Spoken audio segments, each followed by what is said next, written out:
Hello friends, स्वागत है आपका मेरे यूट्यूब चैनल पर। और आज मैं भारत के नक्शे पर कुछ नदियों को दिखा रहा हूँ। मुझे आशा है कि ये आपको परीक्षा में काफ़ी लाभप्रद साबित होगी। देखिए, भारत की जो नदियाँ हैं उसको दो भागों में बांटा गया है। एक का नाम रखा गया हिमालयन नदियाँ और एक का नाम रखा गया प्रायद्वीपीय नदियाँ। तो हिमालयन नदियाँ वो होती हैं जो हिमालय से निकलती है, हिमालयन और प्रायद्वीपीय। हिमालय का पार्ट लगभग ये हो जाता है। इस एरिया से निकलने वाली जो नदियाँ होती है इधर से, ये हो गया हिमालयन नदियाँ, और बाकी की जो ये नदियाँ हैं ये हो जाएगी प्रायद्वीपीय नदियाँ। तो आज हम लोग इसी सब के बारे में अध्ययन करते हैं। चलिए देखते हैं हम लोग कुछ नदियों के बारे में। सर्वप्रथम आपको देखना है कि एक मानसरोवर झील होती है। मानसरोवर झील लगभग यहाँ पर है तिब्बत में। यहाँ तिब्बत में जो है ये मानसरोवर झील है, और यहीं पर मानसरोवर झील से नदियाँ निकलती है कुछ। तो सर्वप्रथम जो हम लोग नदियाँ पढ़ने वाले हैं वो है सिंधु नदी। सिंधु नदी इस तरह से भारत में कुछ छोटे पार्ट से होते हुए और इस तरह से यहाँ पर अरब सागर में, ये याद रखिएगा, ये है आपका अरब सागर, ये जो है हमारा ये है अरब सागर, और ये जो है हमारा बंगाल की खाड़ी, बे ऑफ बंगाल, बंगाल की खाड़ी। तो ये जो सिंधु नदी है वो मानसरोवर झील से निकलते हुए भारत के कुछ पार्ट होते हुए और ये चली जाती है अरब सागर में। इसी जगह पर जो है सो बसा हुआ है। हम लोग जो सिंधु सभ्यता पढ़ते थे वो यहीं पर था, सिंधु नदी के किनारे। और याद रखेंगे सिंधु नदी जो है वो 3180 किलोमीटर लंबी है। 3180 किलोमीटर सिंधु नदी। अब जो है सो हम लोग देखेंगे सिंधु की सहायक नदियों के बारे में। तो यहीं पर एक नदी निकलती है जो सिंधु की सहायक नदी है, और ये यहाँ आके मिल जाती है। इसका नाम है झेलम, इसका नाम है झेलम। इसके बाद जो है चिनाब है, ये नदी जो है ये हो गई चिनाब। उसके बाद है आपको रावी नदी, एक और नदी है जो इसका नाम क्या है, रावी नदी। फिर एक और नदी, ये सारे एक ही जगह मिलते हैं। एक यहीं से आती है मानसरोवर झील के पास ही राकसतल एक ठो झील है, वहाँ से निकलती है। यह है आपको सतलज नदी, और सतलज नदी में ही आके मिलती है ब्यास नदी। इन सभी का नाम आपको सीरियल में याद रखना पड़ेगा, सीरियली इसकी नाम याद रखनी चाहिए। पहले है आपको सिंधु, तब है झेलम, तब है चिनाब, तब है रावी, तब है ब्यास, तब है सतलज। सिंधु, झेलम, चिनाब, रावी, ब्यास, और अंत में यह है सतलज। सतलज यहाँ से आती है, और सतलज की सहायक नदी है आपका ये ब्यास नदी। अब हम लोग देख लेते हैं इसको तो क्रम में सतलज नदी से संबंधित कुछ प्रश्न। भाखड़ा नांगल बांध, भाखड़ा डैम जो बना हुआ है वो बना हुआ है सतलज नदी पर। उसके बाद आइए देखते हैं फिर दूसरी नदी तंत्र। दूसरी नदी तंत्र में हम लोग थोड़ा सा इन नदियों से हट जाएंगे क्योंकि ये मार्कर से ज़्यादा स्पष्ट नहीं हो पाएगा। तो दूसरा नदी तंत्र में हम लोग पुनः आते हैं। ये नदी तंत्र है कहाँ, तो गंगोत्री से निकलता है। यहाँ पर गंगोत्री है, कहाँ गंगोत्री है आपको, यहाँ है गंगोत्री।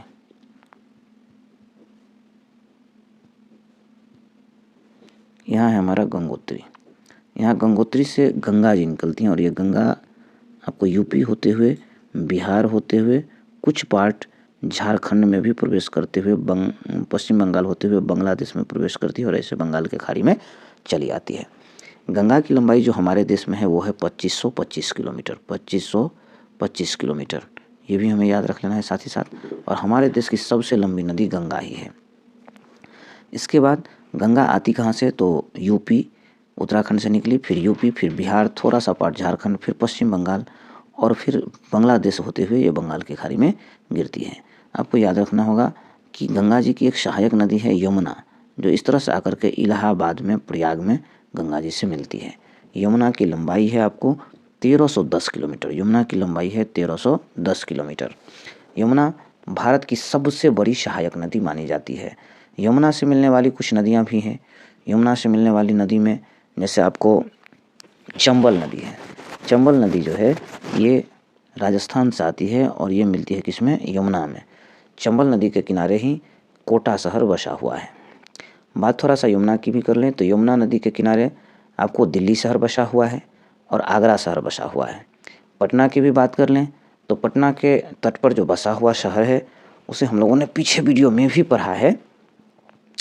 और यहाँ भी मैं आपको दिखा दूँ, गंगा के किनारे जो बसे शहर हैं वो हवा पकाई एक फार्मूला हम लोगों ने पढ़ा था, जिसमें आपको हवा पकाई कहने से हम लोग का तात्पर्य था ह से हरिद्वार, वा से वाराणसी, ह वा प का ई, ह से हरिद्वार हुआ, वा से वाराणसी हुआ, प से पटना हुआ, का से कानपुर हुआ, ई से इलाहाबाद हुआ। ये सारे शहर जो हैं वो गंगा के किनारे बसे हुए हैं। तो अभी हम लोगों ने चंबल के किनारे भी देख लिया कोटा, और ये यमुना के किनारे भी देख लिया है आगरा और दिल्ली, और गंगा के किनारे भी देख लिया है हरिद्वार, वाराणसी, पटना, कानपुर और इलाहाबाद। इसके साथ ही झेलम नदी जो था, जो अभी हम लोगों ने मिटा दिया है उसे, झेलम नदी के किनारे श्रीनगर शहर बसा हुआ है। अब हम लोग जरा बात इन नदी तंत्रों का कर लें गंगा जी की। तो गंगा में जो है ऊपर से भी कई नदियाँ आके मिलती हैं। तो ऊपर से कौन कौन नदियाँ, जैसे बिहार से आके मिलती हैं, कोसी है, गंडक है, बागमती है, ये सब उत्तर की ओर से मिलने वाली गंगा की सहायक नदियाँ हैं। इसके बाद गंगा जी इंडिया तक तो गंगा कहा जाता है। बांग्लादेश में जैसे ही ये जाती है गंगा नदी, तो बांग्लादेश में गंगा का नाम हो जाता है बदल के पद्मा। गंगा का नाम बांग्लादेश में क्या हो जाता है, पद्मा। अब आ जाती है एक और नदी जो मानसरोवर झील से ही निकलती है। मानसरोवर झील से ही निकलने वाली एक और नदी है जिसका नाम है तिब्बत में शांगपो। तिब्बत में इस नदी का नाम है शांगपो। यहाँ पर है मानसरोवर झील और यहाँ से यह नदी निकलती है जो तिब्बत में, इसका नाम है शांगपो। और ये हमारे अरुणाचल प्रदेश में, हमारे देश में प्रवेश करती है और ये बांग्लादेश में आकर के गंगा जी में मिल जाती है। शांगपो को तिब्बत में कहा जाता है सापो, तिब्बत में कहा जाता है सापो। अपना इंडिया में इसका नाम हो जाता है ब्रह्मपुत्र। इंडिया में जो है इसका नाम वो हो जाता है ब्रह्मपुत्र। ब्रह्मपुत्र इंडिया में ब्रह्मपुत्र। बांग्लादेश में इसी का नाम हो जाता है, बांग्लादेश में इसी का नाम हो जाता है जमुना। ध्यान दीजिए, यमुना यहाँ है, ये जो था ये था आपको जमुना। बांग्लादेश में आने के बाद इसका नाम सापो का नाम हो गया जमुना। इस नदी का नाम 3 जगह बदलती है, तिब्बत में सापो, भारत में ब्रह्मपुत्र और बांग्लादेश में जमुना। देखिए बांग्लादेश में जो गंगा यहाँ पद्मा बन के आई है वो, और ब्रह्मपुत्र जो यहाँ जमुना बन के आई है। पद्मा और जमुना जहाँ मिलती है उस जगह का नाम है मेघना, इस जगह का नाम है मेघना। अब जो है ये बंगाल की खाड़ी में आ जाते हैं। बंगाल की खाड़ी में आने के बाद ये सब डेल्टा का निर्माण करते हैं। बंगाल की खाड़ी में आने के बाद ये क्या करते हैं, डेल्टा का निर्माण करते हैं। तो बंगाल की खाड़ी में जैसे ही आए तो यहाँ पर एक ठो डेल्टा का निर्माण करते हैं। यहाँ पर ये निर्माण किए, यहाँ आए और यहाँ पर डेल्टा का निर्माण किए और पानी जो है ऐसे ऐसे बाहर चला गया। डेल्टा का निर्माण किए, यहाँ पर सुंदर सुंदर मैंग्रोव वन पाए जाते हैं। इसी कारण इस जगह का नाम हो गया सुंदरबन डेल्टा। तो सुंदरबन डेल्टा बनता है पद्मा नदी और जमुना नदी के द्वारा लाए गए गाद से। गाद मतलब मिट्टी का, ये टीला बन गया, इसी को डेल्टा नाम दिया जाता है। अब हम लोग देखते हैं ब्रह्मपुत्र नदी से कुछ संबंधित प्रश्न। देखिए ब्रह्मपुत्र नदी जो है ये सबसे ज़्यादा चौड़ा हो जाता है असम में आकर के, और यहाँ पर एक ठो द्वीप का निर्माण कर लेता है ब्रह्मपुत्र नदी। ब्रह्मपुत्र नदी असम में आकर के एक द्वीप का निर्माण कर लेता है और इस द्वीप का नाम है माजुली द्वीप। इस द्वीप का नाम है माजुली द्वीप। माजुली द्वीप विश्व का सबसे बड़ा नदी द्वीप है। माजुली द्वीप असम में ब्रह्मपुत्र नदी के द्वारा बनाया गया द्वीप है। इसने एक ठो छोटा सा और द्वीप बनाते हैं, इस द्वीप का नाम है उमानंद द्वीप। ये छोटा सा द्वीप है। और एक क्वेश्चन और बनती है ब्रह्मपुत्र से कि शांपो नदी या ब्रह्मपुत्र नदी भारत में किस स्टेट में प्रवेश करता है। तो भारत के अरुणाचल प्रदेश में ये प्रवेश करता है। जहाँ पर ये प्रवेश करता है, इसका जो प्रवेश द्वार है ये जो जगह है, ये प्रवेश द्वार अरुणाचल प्रदेश है। ये जो प्रवेश द्वार है ये है अरुणाचल प्रदेश, अरुणाचल प्रदेश। इसके बाद इन नदियों से हमने प्रश्न को कर लिया। अब ये हमारा हिमालयन नदियाँ समाप्त हुआ। एक बात यहाँ और याद रखने की थी, यहाँ से एक नदी और निकली थी सिंधु नदी, जो इस तरह से अरब सागर में आ जाती है, और एक और नदी निकली हुई थी सतलज नदी, जो ऐसे होकर के सिंधु में मिल गई थी। तो कुल मिला जुला के हम लोगों ने देखा कि मानसरोवर झील से 3 नदियाँ निकली हुई थी, सिंधु नदी, शांपो नदी और सतलज नदी। एक और प्रश्न यहाँ आपको पकड़ा जाएगा कि यूपीएससी में पूछा गया है कि कौन ऐसी 3 नदियाँ हैं जो हिमालय को पार करके हमारे भारत में आती है। तो यहीं से ये क्वेश्चन बनता है, हिमालय को पार करने वाली यही 3 नदियाँ हैं। कौन कौन नदी है ये? हिमालय को पार करने वाली यहाँ से जो निकली है, एक ठो है सिंधु नदी, एक ठो है शापू नदी और एक ठो है सतलज नदी। समझ गए? ये 3 नदियाँ हैं जो हिमालय को पार करके भारत में प्रवेश करती है। अब हम लोग कुछ प्रायद्वीपीय नदियों के बारे में चर्चा करेंगे। आइए प्रायद्वीपीय नदियों को देखते हैं। तो सर्वप्रथम जो हमारी प्रायद्वीपीय नदियाँ हैं वो अरावली पर्वत श्रेणियाँ, जो विश्व की पुरानी पर्वत श्रेणियाँ में आती है, अरावली पर्वत श्रेणियाँ। अरावली पर्वत से एक नदी निकलती है, अरावली पर्वत से एक नदी निकलती है जिसका नाम है लूनी नदी। इसका नाम क्या है? लूनी नदी। याद रखना होगा क्योंकि ये नदी काफ़ी ही इंटरेस्टिंग है। ये नदी गुजरात के कच्छ के रण में जाकर के लुप्त हो जाती है। ये अरावली पर्वत से तो आती है पर कच्छ के रण में जाकर के ये गुम हो जाती है। ये नदी आगे पता नहीं चलता कि ये जाती कहाँ है। कच्छ के रण में समाप्त हो जाने वाली नदी कौन सी नदी है? तो लूनी नदी। ये प्रायद्वीपीय नदियों के बारे में हम लोग अभी अध्ययन करना शुरू कर दिए हैं। अब आ जाइए कुछ मेन जो नदी तंत्र हैं। अगला नदी तंत्र में हम लोग आ जाएंगे यहाँ पर अब अमरकंटक। अमरकंटक जो है मध्य प्रदेश में छत्तीसगढ़ के निकट है। अमरकंटक मध्य प्रदेश में छत्तीसगढ़ के निकट है, इसलिए कई बार इसे लोग छत्तीसगढ़ भी कहते हैं। यहाँ है अमरकंटक। इस अमरकंटक से 3 नदियाँ निकलती हैं। इस अमरकंटक से 3 नदियाँ निकलती हैं। एक नदी तो ऐसे निकलती है, सोन नदी नाम है इनका, इनका नाम है सोन नदी। और यहाँ आकर के पटना के पास यहाँ से निकलने वाली गंगा नदी जो गोमुख या गंगोत्री से निकलती है, वहाँ पर जाकर के मिल जाती है। पटना के पास ये सोन नदी है। सोन नदी मिल जाती है कहाँ? गंगा नदी में, पटना के पास।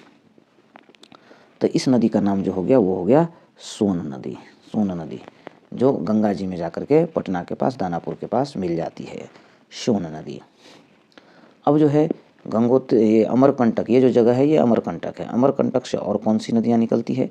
तो एक नदी निकलती है नर्मदा नदी, और ये नदी जो है इस तरह से मध्य प्रदेश होते हुए बंगाल की खाड़ी में चला जाता है।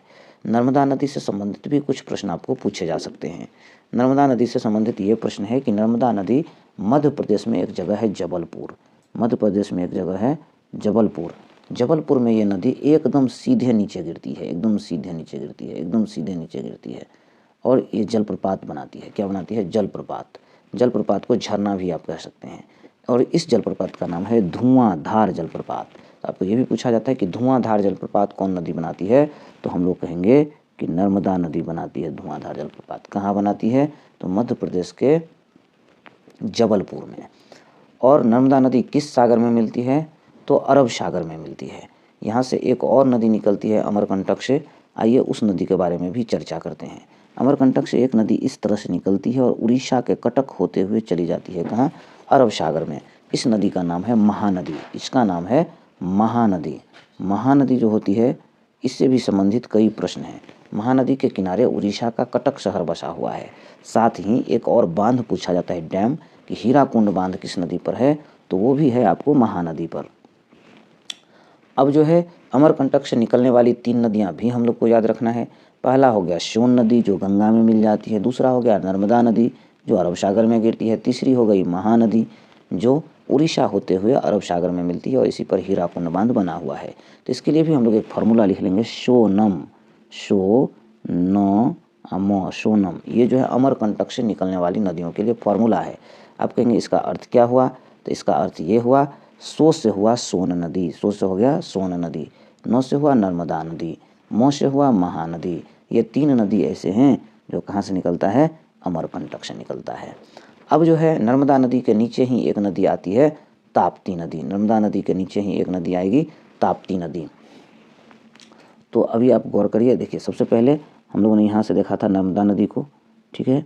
और यहाँ पर जो है सो सतपुरा की पहाड़ियाँ हैं। यहाँ पर सतपुरा की पहाड़ियाँ हैं, कुछ यहाँ पर जो है ना इस कदर से पहाड़ियाँ हैं सतपुरा की। इसके नीचे से एक नदी निकलती है, इसका नाम है ताप्ती नदी। इसका नाम है ताप्ती नदी। ये भी नदी पश्चिम की ओर बहती है और ये चली जाती है कहाँ? तो अरब सागर में। ये भी पूछा जाता है कि कौन सी 2 नदी अरब सागर में जाती है?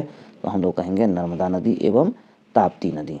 इनको रिफ्ट घाटी की नदियाँ भी कहा जाता है क्योंकि ये नदियाँ पहाड़ियों के बीच से रिफ्ट घाटी से निकलती है, इसलिए इनको रिफ्ट घाटी की नदियाँ भी कहा जाता है। तो रिफ्ट घाटी की नदियाँ में भी कौन हो जाएगा? नर्मदा नदी एवं ताप्ती नदी। आइए हम लोग कुछ और भी नदियों के बारे में पढ़ना शुरू करते हैं। आते हैं दक्षिणी भारत की कुछ और नदियों को देखते हैं। एक नदी है जो महाराष्ट्र से निकलती है। महाराष्ट्र से निकलने वाली ये नदी गोदावरी नदी है हमारा, जो महाराष्ट्र से निकलेगी और ये भी आकर के आपको किस में मिल जाएगी, बंगाल की खाड़ी में। गोदावरी नदी की जो लंबाई है यह है 1465 किलोमीटर, 1465 किलोमीटर। जैसे हम लोग को उत्तरी भारत में गंगा को पवित्र नदी माना जाता है, उसी तरह से दक्षिणी भारत में गोदावरी नदी को भी पवित्र नदी माना जाता है और इसे वृद्ध गंगा के नाम से भी जाना जाता है। तो गोदावरी नदी भारत की दूसरी सबसे लंबी नदी है। पहली सबसे लंबी नदी गंगा है जिसकी लंबाई 2525 किलोमीटर है, इसका है 1465 किलोमीटर गोदावरी नदी का। अब जो हमारा प्रश्न बनता है वो बनता है कृष्णा नदी से। कृष्णा नदी ये यहाँ से कर्नाटक से निकलती है और इस कदर से बंगाल की खाड़ी में चली जाती है। कृष्णा नदी से संबंधित दो प्रश्न बनते हैं। इसकी लंबाई है 1400 किलोमीटर, 1400 किलोमीटर। देखिए गोदावरी का 1465 है और कृष्णा का 1400 किलोमीटर है। कृष्णा नदी से एक और प्रश्न हमें बनते हैं, वो ये प्रश्न है कि कृष्णा नदी पर कौन सा बांध बना है, नागार्जुन सागर बांध। कृष्णा नदी पर जो बांध बने हुए हैं वो है नागार्जुन सागर बांध। अब अगला जो हमारा प्रश्न बनता है वो कर्नाटक से ही एक नदी बहती है पर ये तमिलनाडु होते हुए चली जाती है कहाँ, बंगाल की खाड़ी में। तो कावेरी नदी से भी संबंधित कुछ प्रश्न बनते हैं। कावेरी नदी से संबंधित प्रश्न ये बनते हैं कि हम लोग को पूछा जाता है कि शिव समुद्रम जलप्रपात किस नदी पर है, तो शिव समुद्रम जलप्रपात जो है वो है कावेरी नदी पर। उसके बाद ये भी पूछा जाता है कि किस नदी के जल विवाद में, या कावेरी नदी का जल विवाद किन स्टेट के बीच है, तो कर्नाटक से निकलती है और तमिलनाडु होते हुए बहती है, इसलिए ये जल विवाद जो है कर्नाटक और तमिलनाडु के बीच है। और कावेरी नदी की जो लंबाई है वो है 805 किलोमीटर, 805 किलोमीटर कावेरी नदी की लंबाई है। अब लास्ट में एक बात छूट गया है कि जहाँ हम लोगों ने पढ़ा था कि यहाँ गंगोत्री से जो है वो निकलती है हमारी गंगा नदी, गंगोत्री से निकलती है हमारी गंगा नदी। तो यहाँ से हमारी गंगा नदी निकली और ऐसे ऐसे ऐसे चली आई यहाँ। और उत्तराखंड के ही एक जगह से निकलती है हमारी यमुना नदी, जो इलाहाबाद में प्रयाग के पास आकर के गंगा जी में मिल जाती है। एक नहर निकला हुआ है राजस्थान में, सबसे फ़ायदा राजस्थान को होता है, ये जो इसका नाम है इंदिरा नहर। इंदिरा नहर इंदिरा गांधी के समय में हो सकता है बना हो, इसलिए इसका नाम है इंदिरा नहर। इंदिरा नहर बहुत बड़ी नहर है और इससे सिंचाई होती है और सबसे ज़्यादा फायदा राजस्थान राज्य को मिलता है इंदिरा नहर से। कई बार पूछा जाता है कि इंदिरा नहर को किस नदी से पानी मिलता है, तो आप देख ले रहे हैं यहाँ पर साफ ही, और यहाँ थोड़ा मुझे मिस्टेक हो रहा है, मुझे लग रहा है कि सतलज नदी से इंदिरा नहर को पानी मिलेगा। सॉरी, सतलज नदी से ही मिलना चाहिए, ये यमुना से नहीं मिलती है।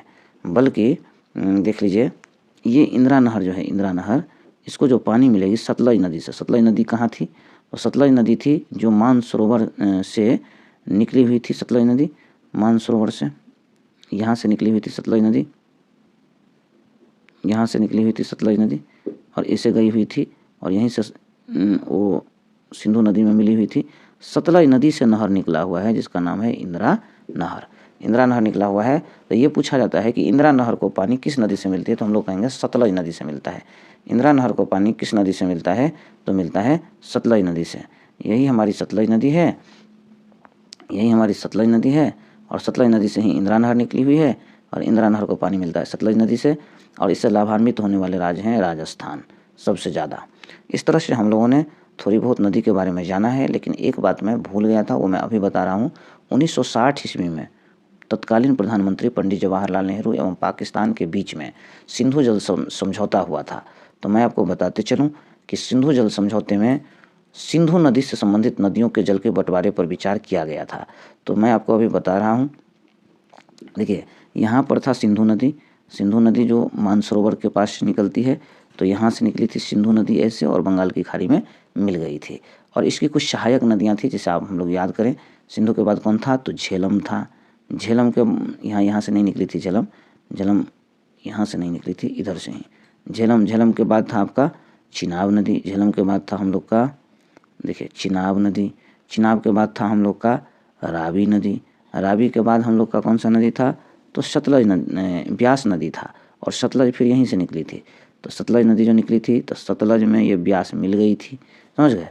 तो देखिए शुरू के 3 नदी को ध्यान दीजिए। 1960 की जो हमने बात बताया था, जो जल बंटवारा की बात हुई थी 1960 ईस्वी में, तो उसमें क्या क्या हुई थी, तो उसमें ये हुई थी कि ऊपर का 3 नदी मतलब सिंधु का, झेलम का और उसके बाद एक और नदी ले लीजिए चिनाब का, ऊपर का 3 नदी चिनाब का, इसका सिंधु झेलम चिनाब का 80% पानी जो है वो पाक को मिलेगा और 20% पानी इंडिया को मिलेगा। फिर बाद के 3 नदियों पर विचार करिए, बाद के 3 नदी कौन कौन हैं, तो यहाँ पर देखिए सिंधु झेलम चिनाब तो हो गया। अब आ गया हम लोग को रावी ब्यास सतलज, इस 3 नदी का 80% पानी, उस बार पाकिस्तान को दिए थे 80%, इस बार 80% लेगा इंडिया और 20% देगा किसको, पाकिस्तान को। तो नदी को सीरियल में याद रखना है, ये हमारा सिंधु है, ये हमारा झेलम है और झेलम नदी के किनारे श्रीनगर है। ये हमारा हो गया झेलम के बाद ये हो गया हमारा चिनाब, ये हो गया रावी, ये हो गया ब्यास और ये हो गया सतलज। इस तरह से सभी नदियों को हमने बारी बारी से देखा है। कुछ बातें तो आपको याद रहेगी ही, इसको अच्छी तरह से याद रखने के लिए आपको इस वीडियो को 2 से 3 बार देखना होगा, फिर आपको याद आ जाएगी। चलिए फिर मिलते हैं नेक्स्ट वीडियो में। अगर आपको समझ में ना आए तो मुझे कमेंट कीजिएगा, मैं प्रयास करूंगा कि आपको अच्छे तरीके से समझाया जाए। क्योंकि मेरे पास अभी संसाधन कम है, इसीलिए मैं किसी तरह समझा रहा हूँ। जैसे ही संसाधन हो जाती है मैं भी बहुत अच्छे तरीके से समझाऊंगा। धन्यवाद।